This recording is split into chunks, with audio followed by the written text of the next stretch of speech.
Good afternoon, everyone. Welcome to this Data Science Discovery Series manufacturing event. Thanks to everyone for coming along and braving the weather today. My name's Alex Jenkins. I'm the director of the WA Data Science Innovation Hub. I'd just like to commence today's proceedings with acknowledgement of country. We'd like to acknowledge the traditional owners of the land on which we meet, the WADSIH people of the Noongar Nation, and pay respect to their elders past, present and emerging. I'd like to just welcome everyone and also thank a lot of people. We've got a lot of people who have brought things together today. I'd like to thank Angela from AMGC and Nasar from COREIoT for helping coordinate today's event. Thanks so much, guys.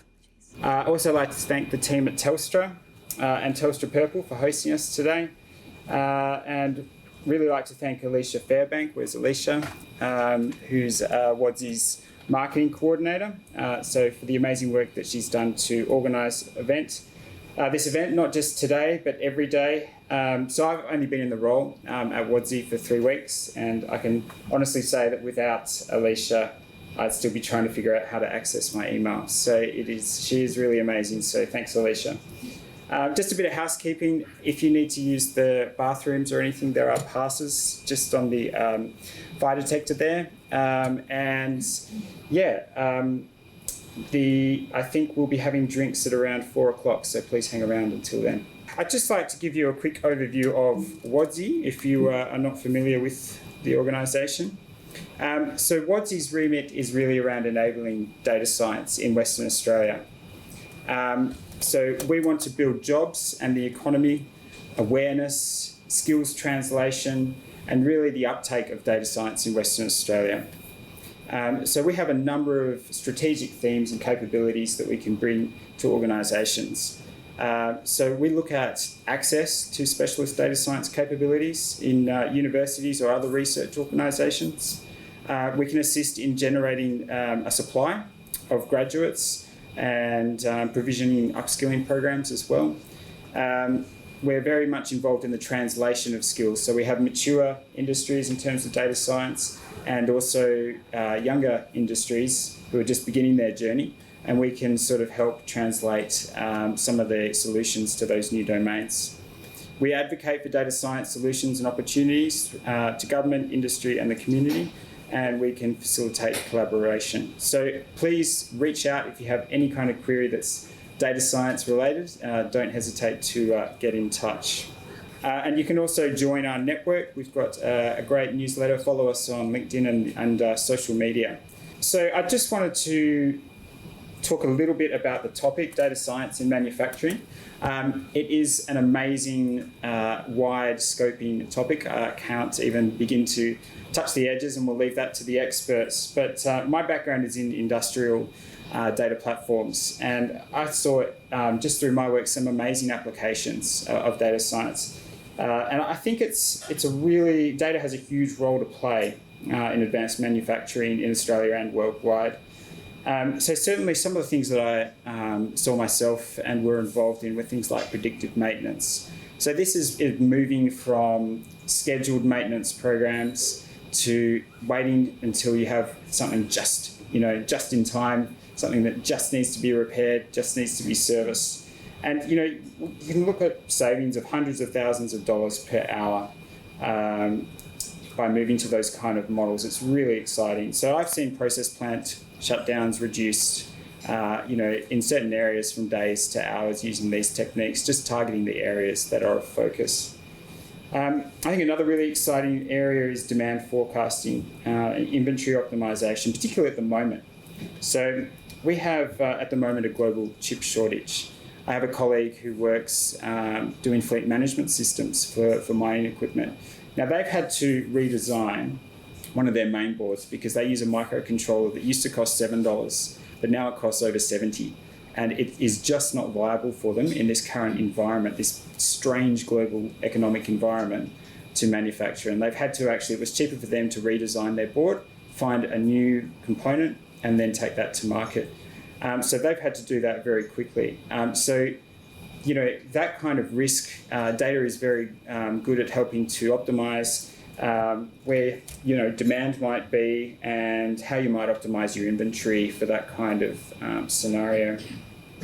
Another area that I think is exciting in Western Australia is supply chain optimization. I used to work for ABB, and we were involved in logistics and mine supply chain solutions. Now, often people, a lot of mines would just want to know how many tons they moved from A to B, out of the pit to the port and in between.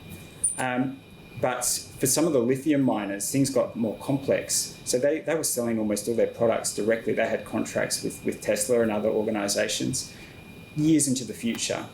And Tesla in particular wanted visibility into their stockpile situation and their supply chain right down to the mine and the stockpile level. And that's unheard of for a customer to want that kind of level of detail. But that was helping Tesla to drive their own predictions and forecasts. So I thought that was a super impressive use of building data pipelines across businesses to help predict for demand and also optimize their supply chains. Safety is another big one. So I've personally seen some systems where we have machines that can automatically stop if they see the presence of a human in an area that they shouldn't be. And quality control, incredible quality control robots that can pick an outlier on a part that might be out of tolerance and just pick it out of a conveyor. It's really impressive stuff. And I don't even pretend to be an expert in this area. There is so much happening in this space.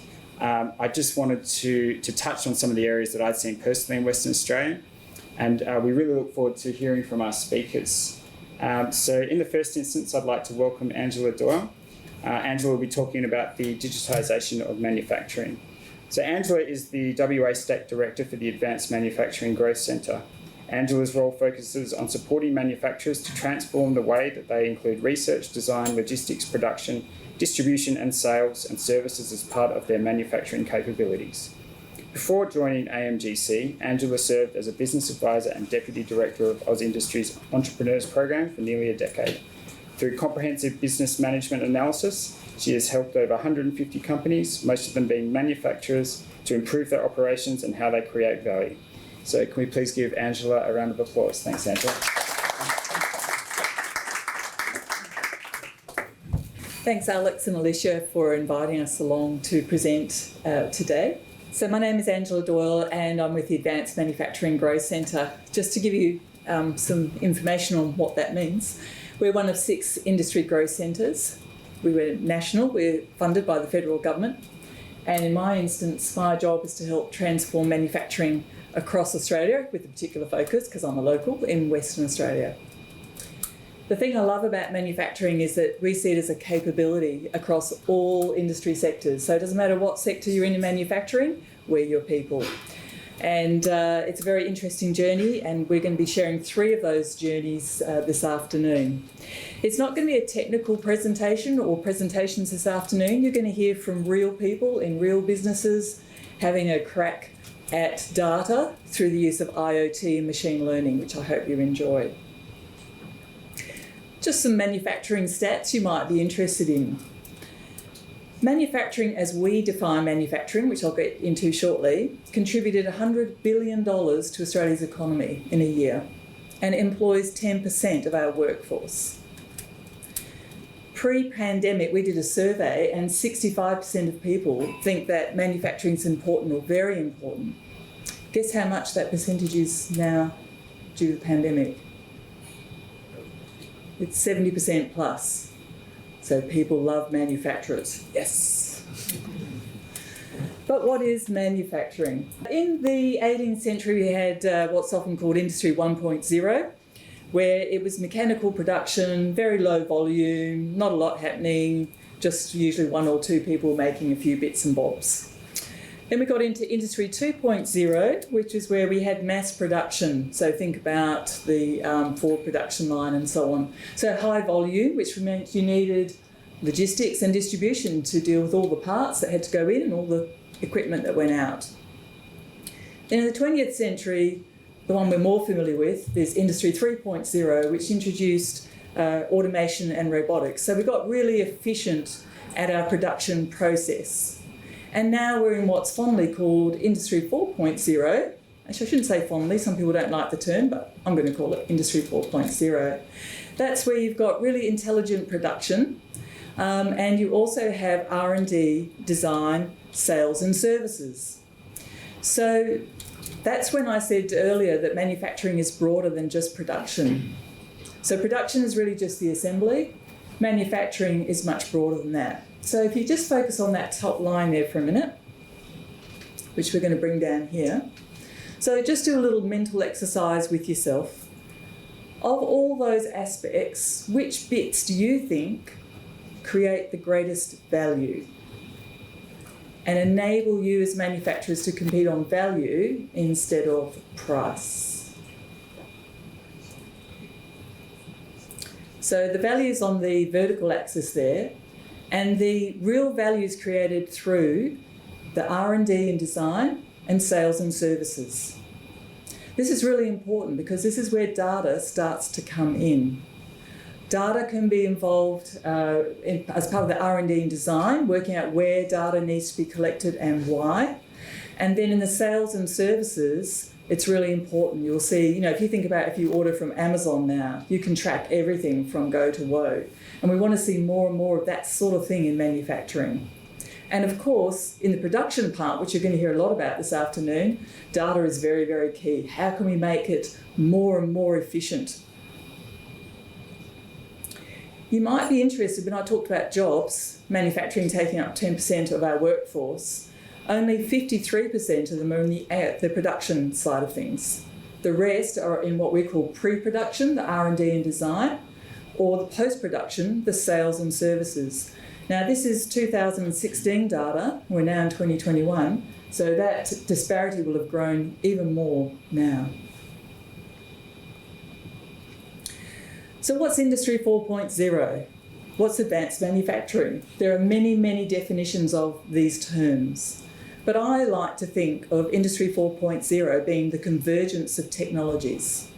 There's a lot of technologies that have been around for a long time, and some of them are quite nascent or emerging. It's when they converge together you get some real powerful things happening. Technologies are becoming smaller, more affordable, and having bigger capacity. And when you merge them together, if you think of, for example, like an autonomous vehicle, look at what that can present to you. So today is really going to have a lot of focus on two areas.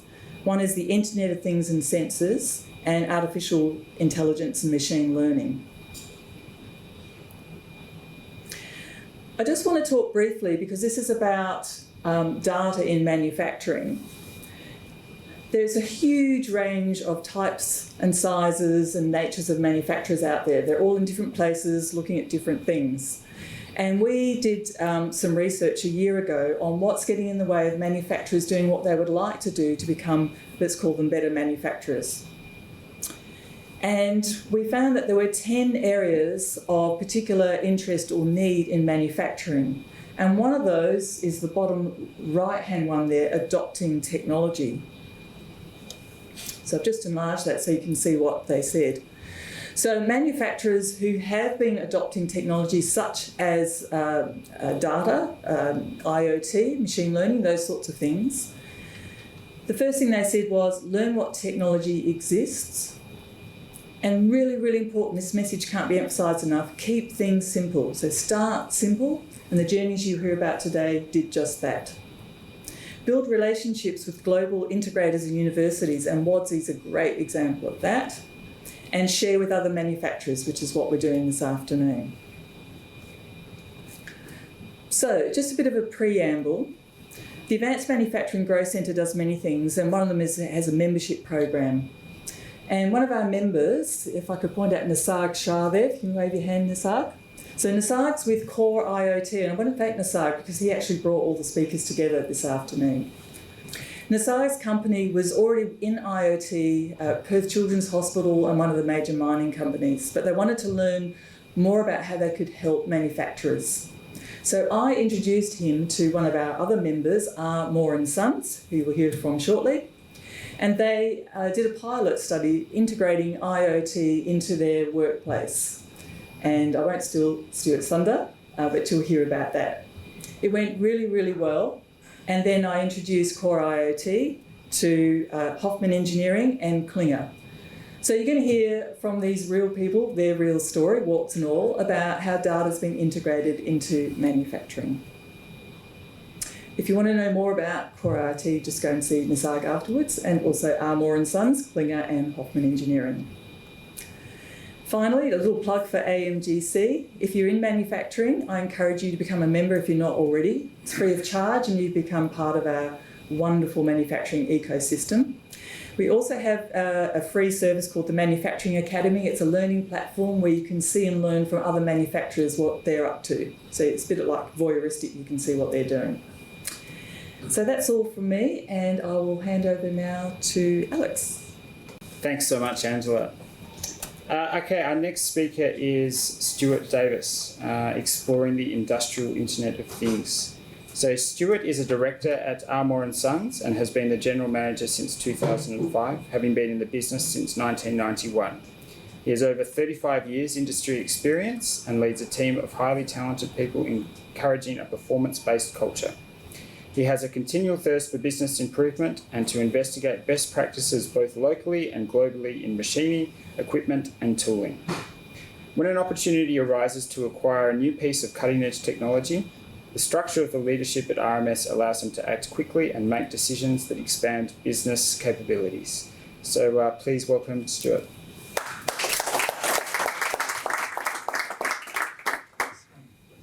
Thanks, Alex. Yeah, look, straight up, I'm not going to confess to be a technical guru on IoT 4.0, that type of thing. That's not who I am. Like to surround myself with people who can assist us on the journey into this stratosphere we're going into.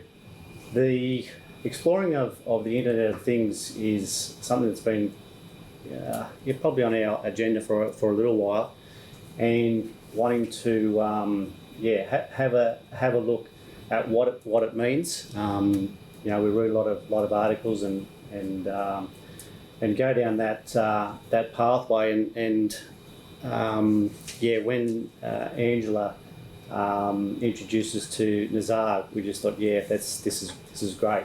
So first of all, just want to thank you both for allowing us to have a peek through the door and see what all this technology means. So just a little bit about the background of Armour & Sons, the journey. Turned 100 last year, as you can see. So I think it's been in the DNA of Armour & Sons really right from its inception.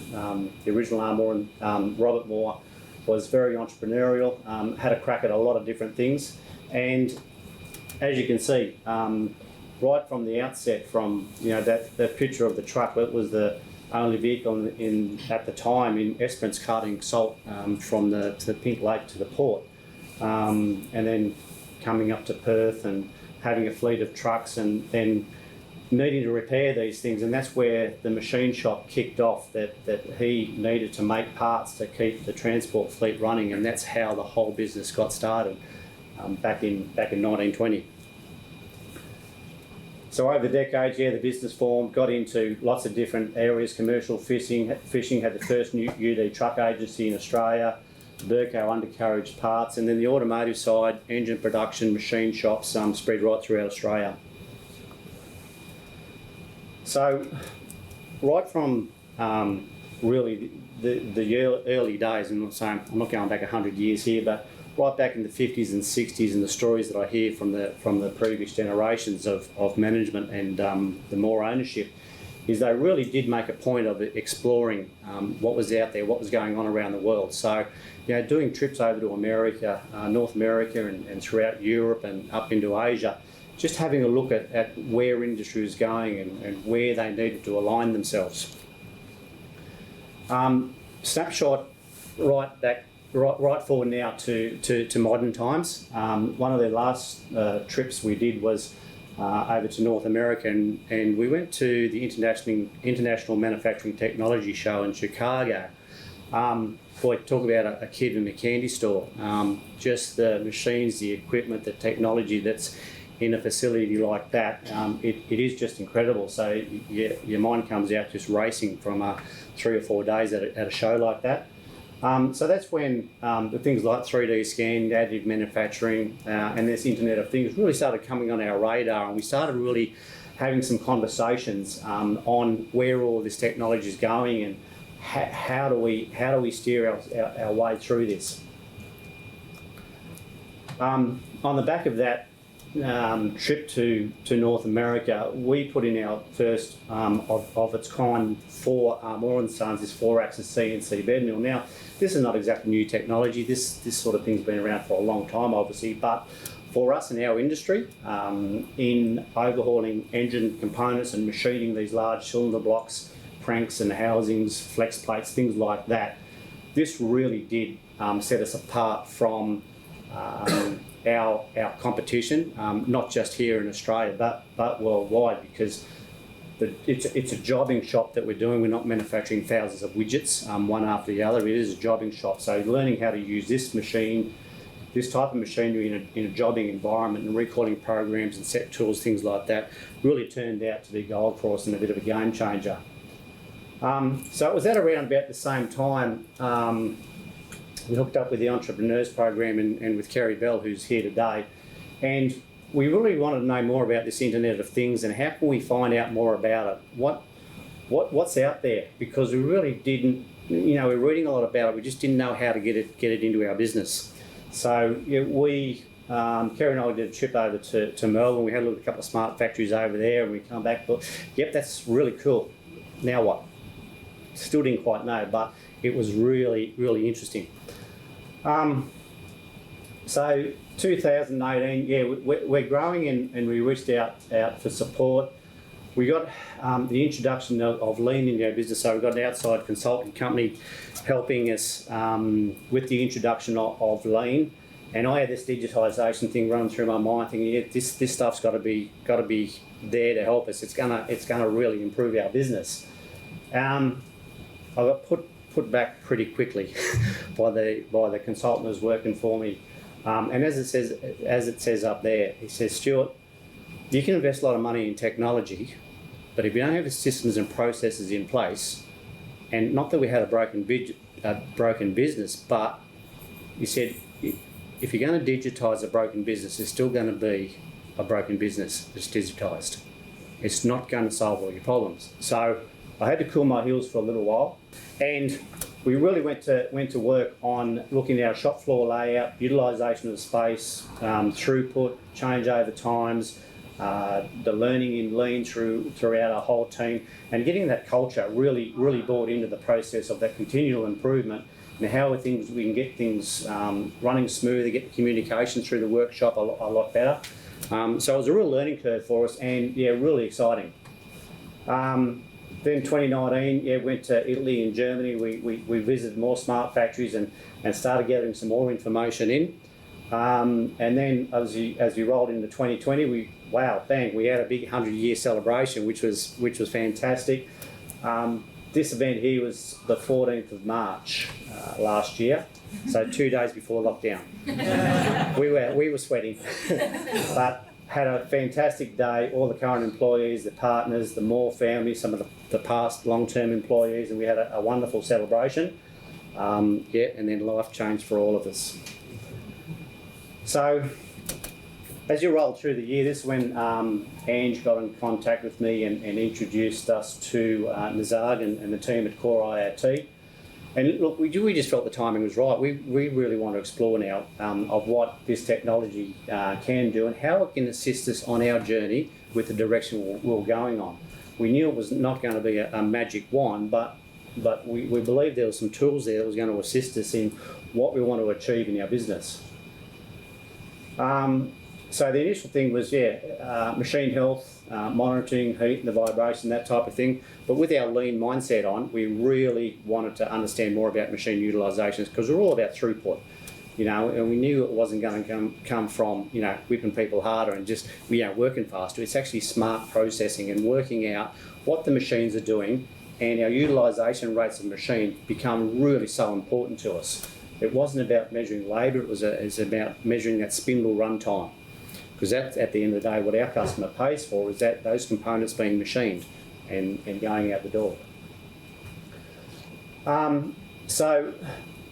Okay, we got to the stage where, okay, we know where a machine's utilised and when it's not utilised. Okay, well, that's great, that's pretty handy. So what's a good and what's a bad number? We didn't really know. So we had to dig down a little bit deeper, and when the machine is not utilised, okay, we want to know why. So we continue to work with Nazag and Anthony and Manish here today too, and a great team that we can work together and come up with some platforms where the guys on the machines themselves, when the machine's not utilised, we can actually start measuring why, you know, whether it's a change over time, whether it's lunch, whether it's a machine down for maintenance, whether it's got no operator at all, what it is. Then that information for us starts becoming gold, because we're all of a sudden having conversations at a much higher level throughout a whole leadership, supervision, management team about, hey, look, and we can pick off our low-hanging fruit first and go, hey, you know, the machine's not running, the spindles aren't turning, where can we concentrate on first? And it's not about what Jimmy or Jack or Fred or Sally says in the workshop about, hey, what do you think the utilisation rate is? Because they'll all come up with a different answer. Now all those conversations have gone away and this is raw hard data you can start making informed decisions on. Yeah, so measuring that waste, and when we say waste in this theme, it's about those spindle run times and why aren't they running. So if we don't recognise that they're not running, and we don't recognise that the spindles aren't producing, well, we can't do anything about it. So this technology is starting to give us that information. Yeah, and like all projects, the people are gold, because if you don't have the people that's got that inquisitive mindset about that continuous improvement process, about analysing the data, about understanding what's happening on the workshop floor, and searching for answers, searching for improvements, you can chuck technology into any business, but it won't run. So if we start measuring it, gee, it must be important. If we start talking about it, gee, it is important. So they become part of everyday conversations for us on the shop floor, and it builds a lot of energy. You know, you're putting out these KPIs that we're wanting to reach, that the team comes up with themselves. So, you know, they set the targets, and it's amazing the momentum and the energy that produces on the workshop. Yeah, so it's part of the IoT, what Nazag and his team's done for us, just a super important tool for us on our journey as we move forward. Thank you.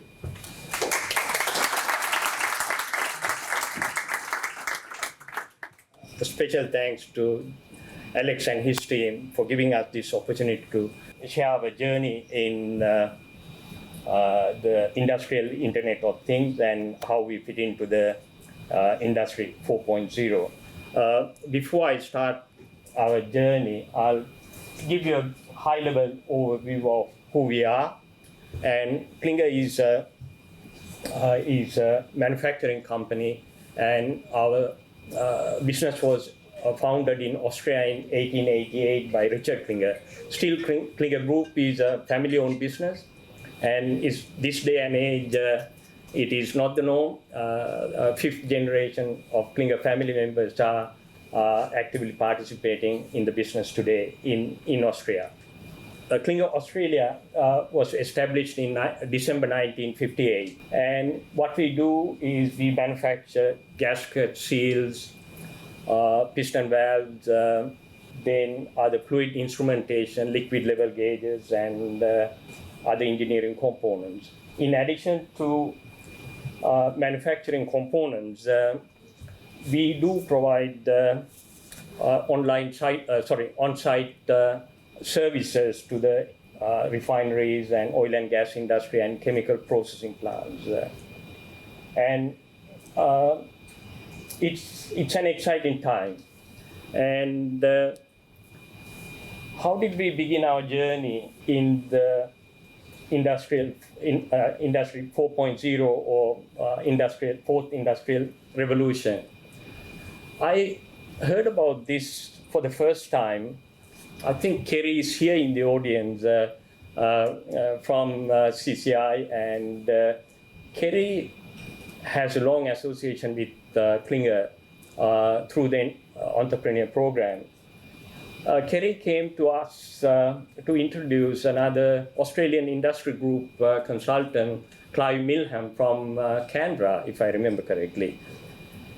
We had a meeting in May 2019 about modernization of what Klinger has been doing. And during that conversation, there were a number of times Clive and Kerry referred to Industry 4.0. And after that initial discussions, I really didn't have a clear idea as to how Industry 4.0 fitted into what Klinger has been doing and Klinger wants to do. And this went on for some time.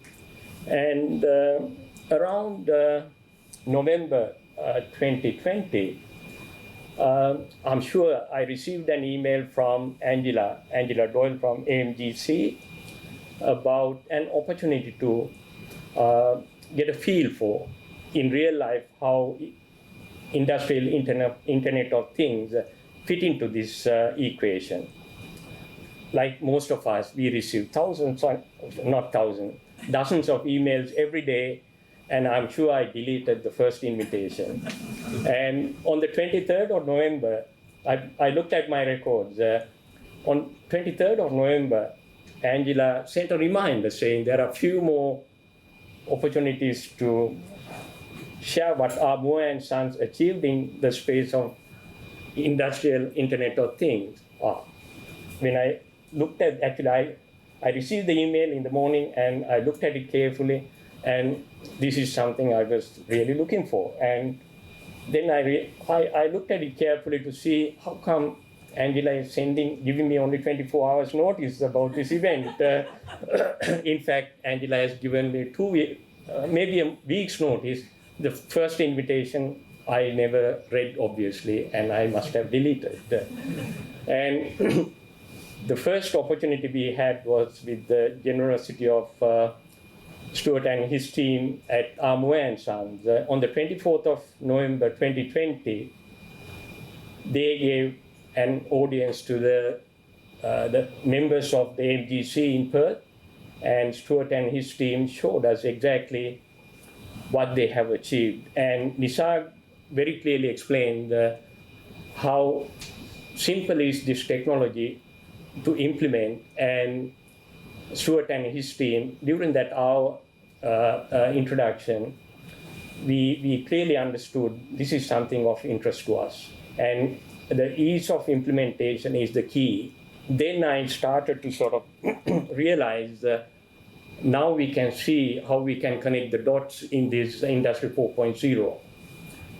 And soon after the presentation, I approached Stuart and inquired, can we have some follow-up conversations on this subject? And also with Nisarg, I expressed an interest to say, we are very keen to completely understand what it offers.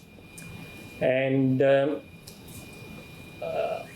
Stuart offered Klinger management team to revisit the plant in the month of December to clearly understand what they have achieved.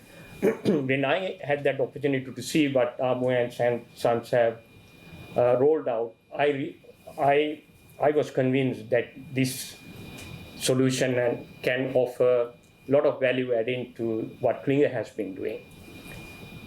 However, like many things, you need to convince the rest of the team to take with you, yes, this makes sense and it adds value to the whole business process.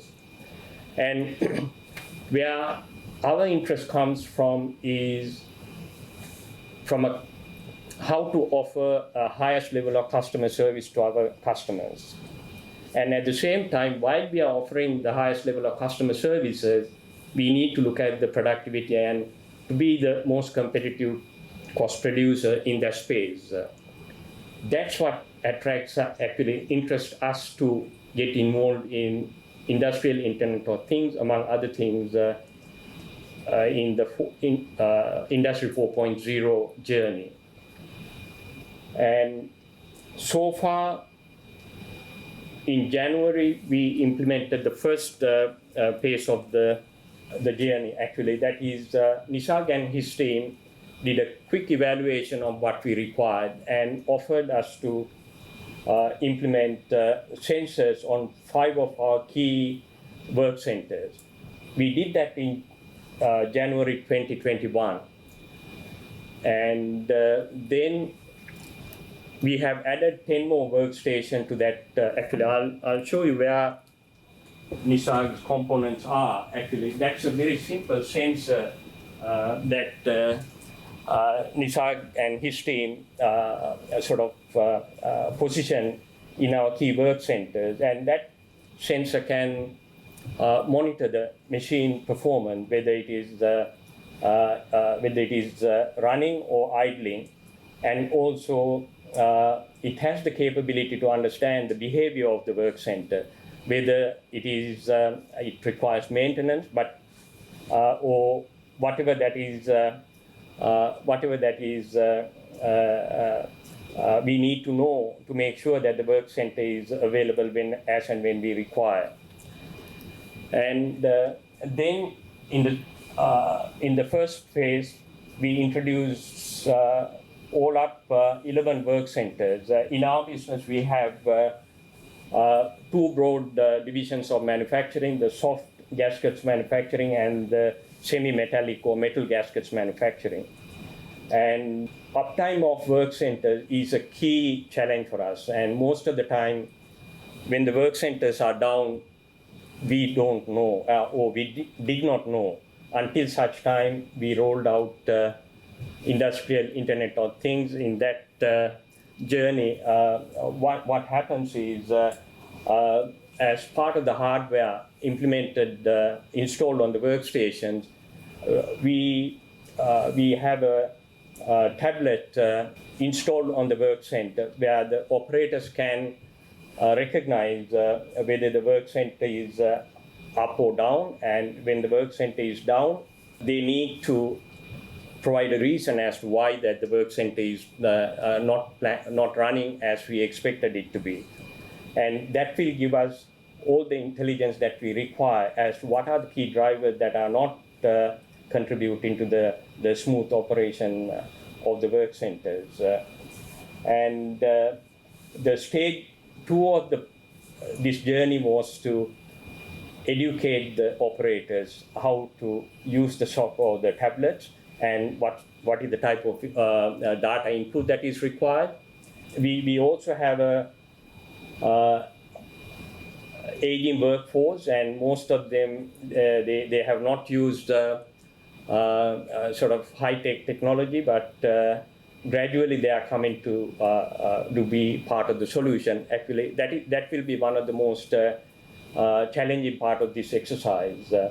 Another thing that I would like to highlight here is, in addition to making sure that the work centers are running as we expect it to, we are trying to get our ERP system to talk to the work centers. And at any given time, like in Armu & Sons, we are not a process manufacturer. We do a lot of job manufacturing. At any given time, we have about 500 to 700 jobs on the shop floor. And it's nearly impossible for us to get a clear indication of the status of the work in progress at any given time.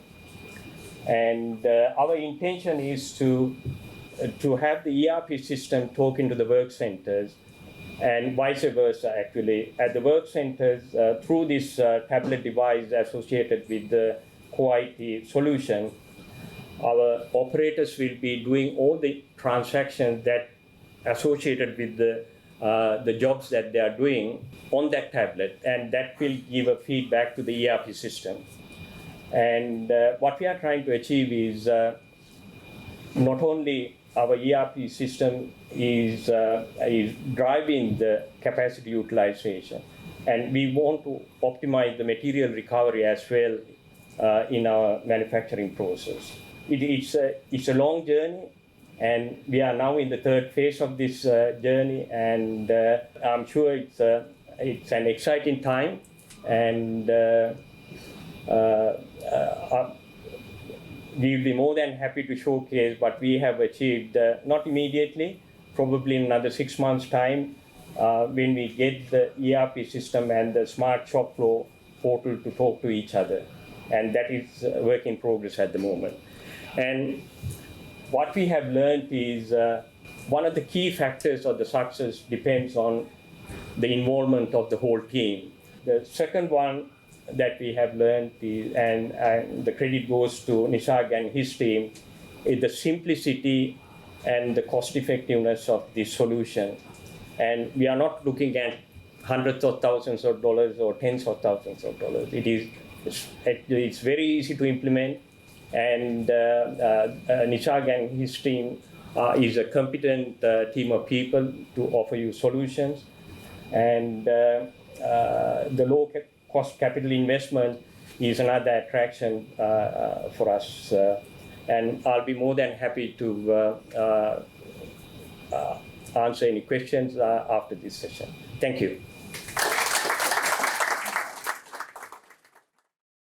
Okay, our next speaker is Stephen Hooper, who will be talking about using technology to help change behaviour. So Stephen started his career in 1996 in the steel industry. He joined Eaton Corporation as a production and maintenance manager, looking after the HD transmission division in 2004. After closure of the Eaton UK facility, completing his MBA and a brief spell in wind power, he joined David Brown Gears in 2011 and was heavily involved with the transmission system for the Astute-class nuclear submarine. In 2014, Stephen decided to take a step further in Australia with his family and joined Hoffman Engineering. He currently holds a position of General Manager Operations at the Perth facility. Welcome, Stephen. Hi, good afternoon, everyone, and thanks for the opportunity to talk and share our experience with you.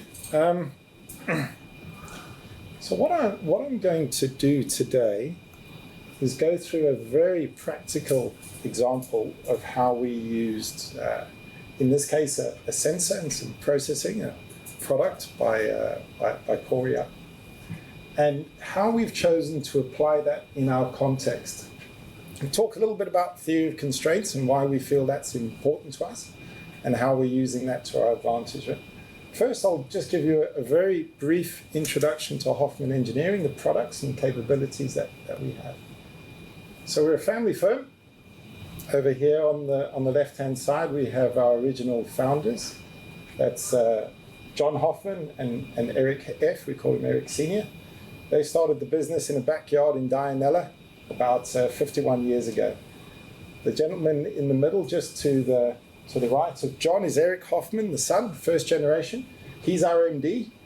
And on the right of him is Leighton White, our technical director, and he was the first employee of John and Eric. We've grown to just above 500 employees now. We've got 4 major factories in Australia alone.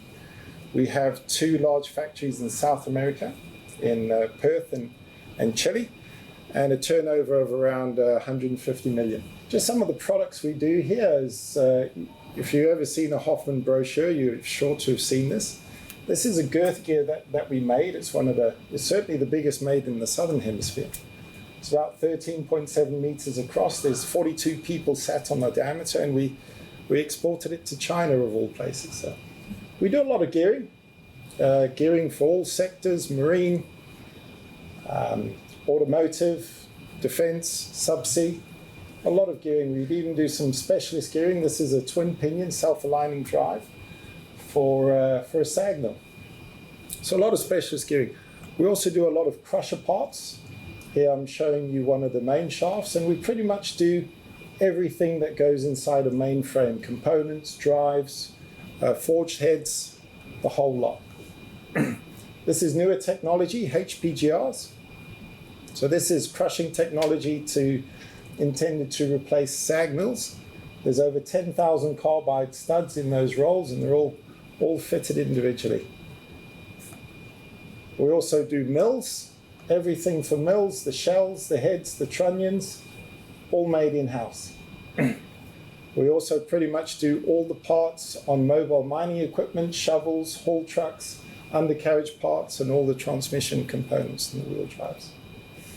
General engineering, this is a turbine component and various gear casings. To top it all off, we also have the biggest heat treat facility in the southern hemisphere. And that's pretty much all under one roof in Bassendean.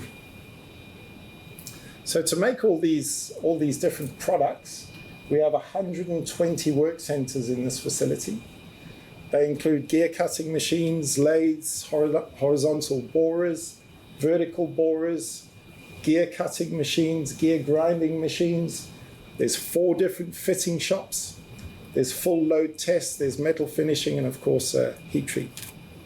So besides giving a big old plug to Hoffman's, there's a point to what I'm saying. That planning, work, and scheduling is extremely complex with all these different products. So they're non-standard, they're pretty much all one-offs. And you've got over 120 work centers all competing for the same work. Now in our context, we're flat out. We cannot get enough out the door. It's been that way for the full almost 8 years that I've been there. And just to give you some numbers, our average throughput through Bassendean is 10 million a month. And to satisfy all that are interested, we've got to do 14, and that's at least for the next 6 months. So it's a big challenge. So how we're going to adopt and implement the technology, we just touch on theory of constraints. And there's a hypothesis that any complex system, like our manufacturing system, it consists or is broken down into a series of linked activities. Only 1 or 2 of those activities is actually limiting the whole process. And what you're limiting is your throughput, it's your dollars, your revenue, your earnings, anything you define it to be, but it still comes down to your dollars. So in manufacturing, we like to call it the bottleneck. And the neat thing about the theory is if you improve the throughput through a bottleneck, you improve the throughput of the entire system, so dollars go up. The original theory has been around a long time. You're probably all aware of it. It's been around probably since the 90s or late 80s. And it was Goodrap. And along with his theory, he gave 5 steps to improve a bottleneck. They're very easy. The idea is that if you follow these 5 steps, you get the bottleneck moving.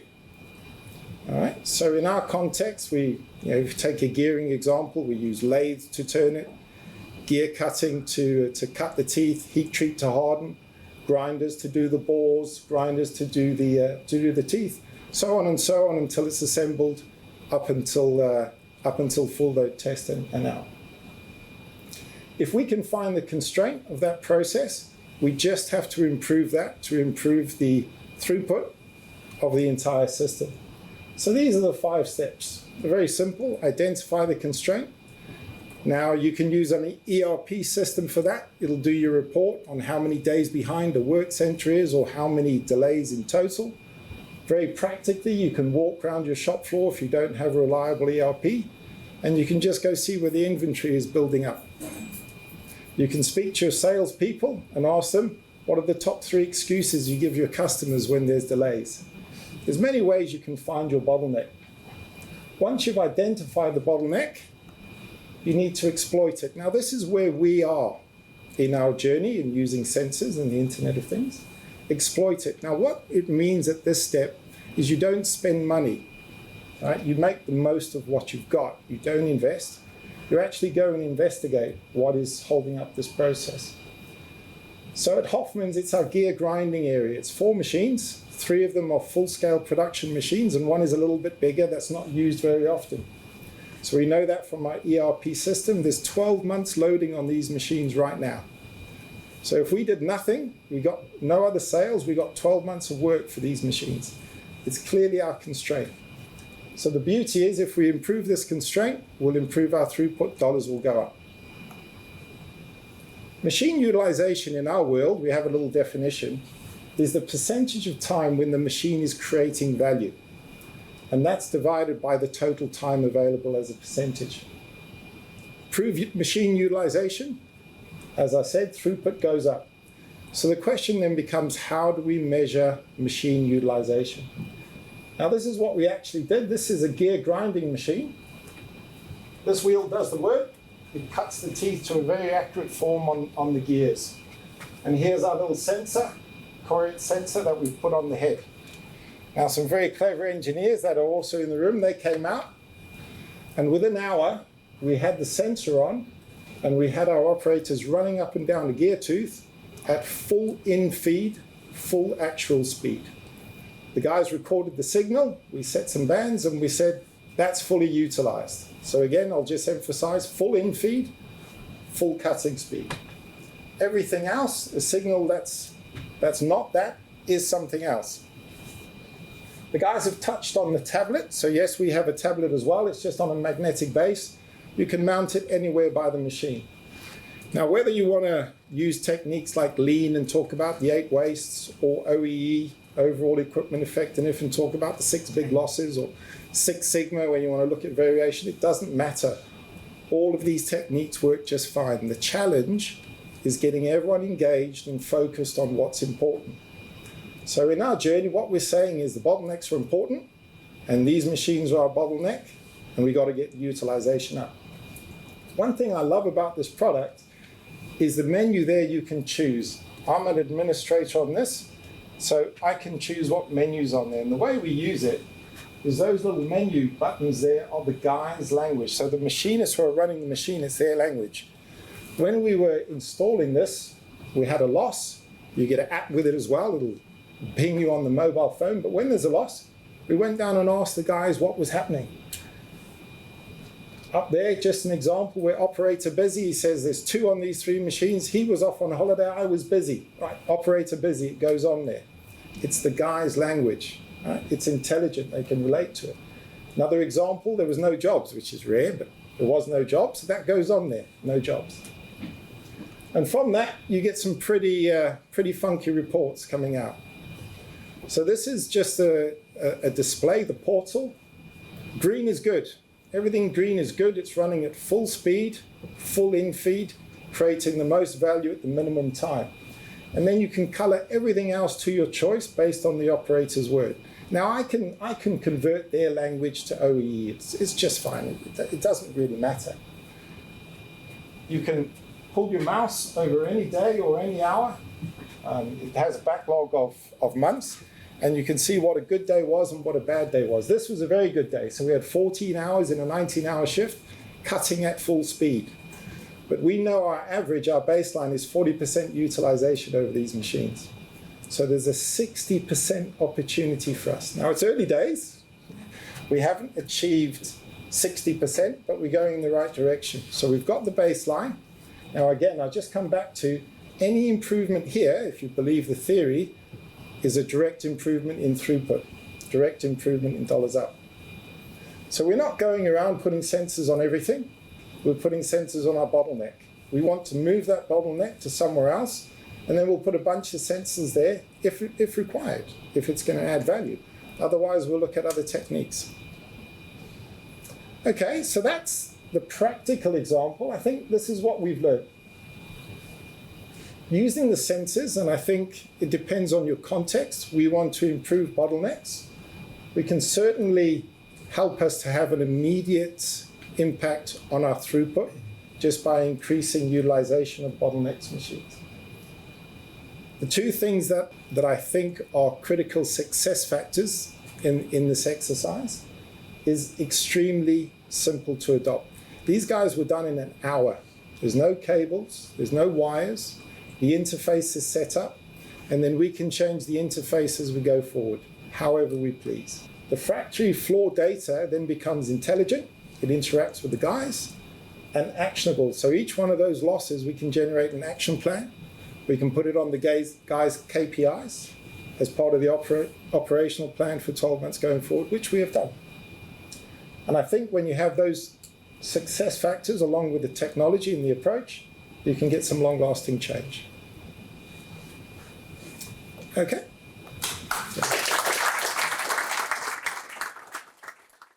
When you said the technology, a couple of things you said, it took no time to set up, there's no wires. Do you think the interesting thing about IoT is actually the hardware and the technology we've got, or is it really the thinking that goes around it? I guess my point is, you could have done these things before. You can take reads and you can get data, but this Internet of Things is really ramping people up. Is it the decision-making framework and the analysis around it, or is it literally the hardware that's making it easy for you? Yeah. Well, I think it's a combination. The technology is very easy to use, okay? But have no doubt the motivation is increasing your profitability, increasing your margin, increasing your revenue. Right, that's the most important thing. I think if there was other simple ways to do that, we would look at that as well. What we've learned from this exercise, and it's early days, is that the data is extremely easy to understand and access. And then you can have an action plan or an operational plan on the back of that to increase this throughput. Our goal for this exercise is a 10% improvement in throughput in 12 months. And this is the kind of monitoring system that I think is going to help drive it. And it's also going to create certainty about the numbers at the end of the exercise.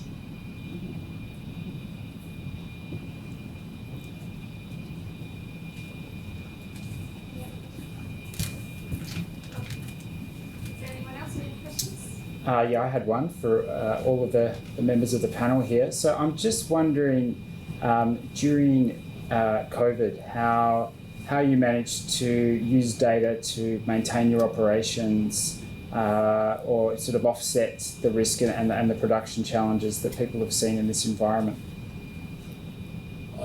In the case of Klinger, we are classified as essential service.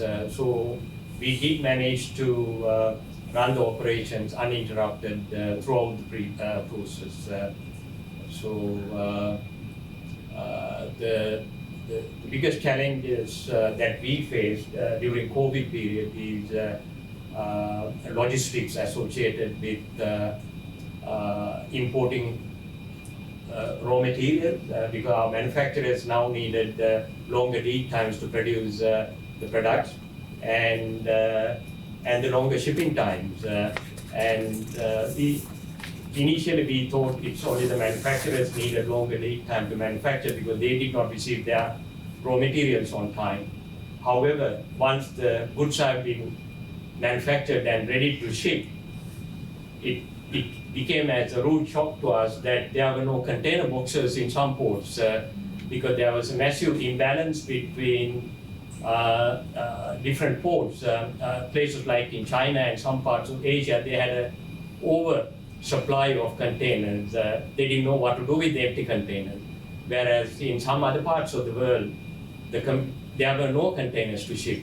So that has become a massive problem, and it is still ongoing. And even as late as yesterday, we had a conversation with our head office.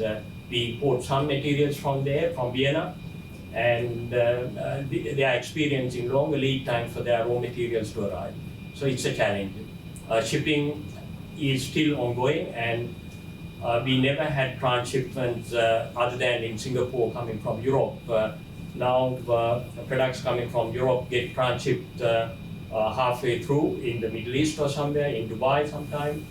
And even some of our products coming from South Africa. We have one of the plants of the Klinger Group, and the containers got transshipped by Seychelles and Madagascar, and these are the ongoing challenges that we are facing.